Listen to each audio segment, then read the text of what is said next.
Assalamualaikum kawan-kawan. Saya di sini akan menjelaskan mengenai pengamatan pada bunga kersen yang disusun oleh Sepia Tapasya NPM 19 14 15 10 41. Nah, yang pertama, apa sih yang dimaksud dengan bunga? Bunga sendiri merupakan organ generatif pada tanaman yang akan menghasilkan tanaman baru. Begitu guys. Kemudian, bagaimana sih tahapan proses pembungaan itu terjadi? Nah, tahapan ini terjadi dalam 6 tahap yang dimulai dengan induksi bunga, inisiasi bunga, perkembangan kuncup menjadi antesis, lalu menjadi antesis atau bunga mekar, kemudian pertumbuhan menjadi buah dan biji, dan yang terakhir adalah kemasakan buah muda menjadi buah yang matang. Nah, akan diperjelas nih guys. Yang pertama ada tahap induksi bunga, di mana pada tahapan ini meristem vegetatif yang diprogram untuk mulai berubah menjadi meristem reproduktif. Begitu guys. Kemudian yang kedua ada tahap inisiasi bunga, di mana pada tahapan ini perubahan morfologis menjadi kuncup reproduktif yang mulai terlihat secara makroskopis.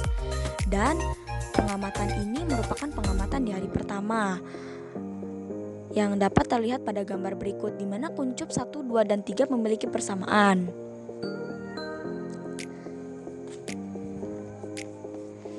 Kemudian tahap ketiga nih ada perkembangan kuncup bunga menjadi antesis, di mana pada tahap ini akan terjadi diferensiasi pada bagian-bagian bunga.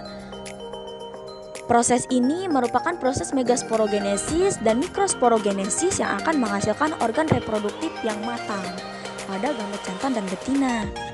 Gitu guys. Kemudian ada tahapan keempat, antesis atau bunga mekar, di mana tahapan ini merupakan tahap pemekaran kuncup menjadi bunga, biasanya bersamaan dengan masaknya organ reproduktif jantan dan betina.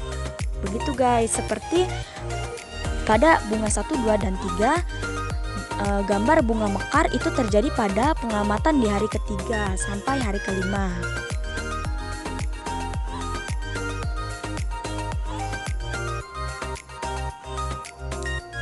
Kemudian tahapan kelima yaitu penyerbukan dan pembuahan, di mana pada tahap ini akan memberikan hasil terbentuknya buah muda.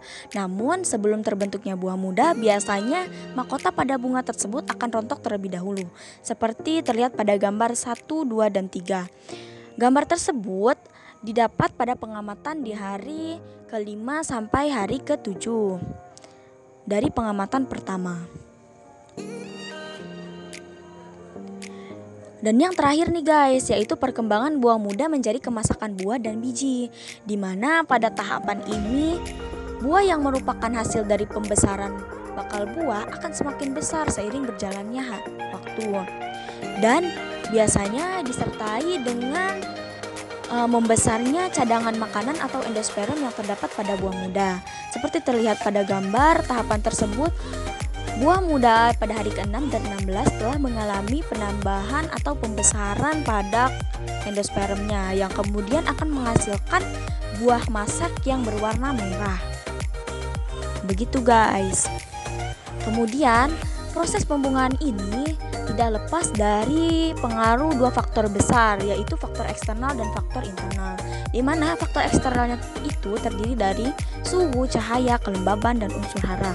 Dan faktor internalnya merupakan fitohormon dan genetik, di mana fitohormon sendiri merupakan pengaruh dari hormon seperti auksin, giberelin, dan sitokinin. Dan faktor genetik merupakan faktor bawaan dari pohon tersebut. Begitu guys.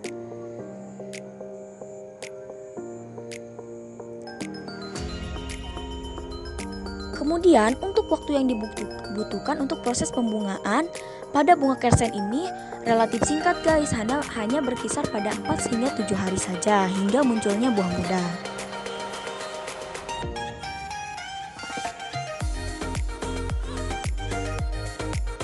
Lalu apa sih struktur pada bunga tersebut? Nah, struktur bunga sendiri yang pertama ada putik yang terdiri dari kepala putik, tangkai putik, dan dasar putik. Lalu ada benang sari yang terdiri dari kepala sari dan tangkai sari. Kemudian ada kelopak bunga, mahkota bunga, bakal biji, dan yang terakhir ada tangkai bunga. Kemudian yang terakhir adalah kesimpulan. di mana bunga sendiri yang merupakan organ generatif pada tanaman yang akan menghasilkan tanaman baru itu memiliki 6 tahap yang dimulai dari induksi hingga kemasakan buah. Kemudian yang dipengaruhi ada 2 faktor besar dan lama waktu pembungaan tersebut tergantung jenis bunganya. Terima kasih. Wassalamualaikum warahmatullahi wabarakatuh.